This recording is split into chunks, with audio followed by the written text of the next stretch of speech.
কথা এক দাবি, বিভাগ চাই, আমরা নোয়াখালী বিভাগ চাই এবং নোয়াখালী ঐক্য পরিষদের পক্ষ থেকে আমরা সবাই বিভাগ চাই, এটাই আমাদের দাবি।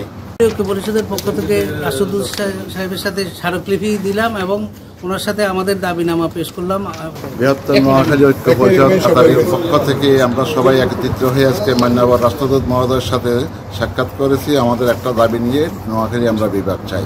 মহামান্য রাষ্ট্রদূতকে আমরা আমাদের স্মারকলিপি পেশ প্রদান করছি, নোয়াখালী বিভাগ চাই।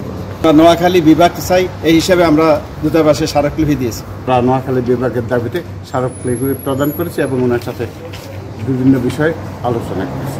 মাননীয় রাষ্ট্রদূতের মাধ্যমে যথাযথ স্থানে আমাদের এই স্মারকলিপি প্রেরণ করা হবে। ধন্যবাদ। মাননীয় রাষ্ট্রদূত এই স্মারকলিপিটি সংশ্লিষ্ট কর্তৃপক্ষের পাশে পৌঁছাবেন এবং আমাদের দাবিকে মূল্যায়ন করে নোয়াখালী বিভাগ প্রতিষ্ঠিত করবেন। কাতারে অবস্থিত বৃহত্তর নোয়াখালীবাসীর সকল প্রবাসীদের পক্ষ থেকে আজকে বৃহত্তর নোয়াখালী ঐক্য পরিষদের উদ্যোগে মাননীয় রাষ্ট্রদূতের কাছে নোয়াখালী বিভাগ চাই এই মর্মে আমরা স্মারকলিপি প্রদান করেছি।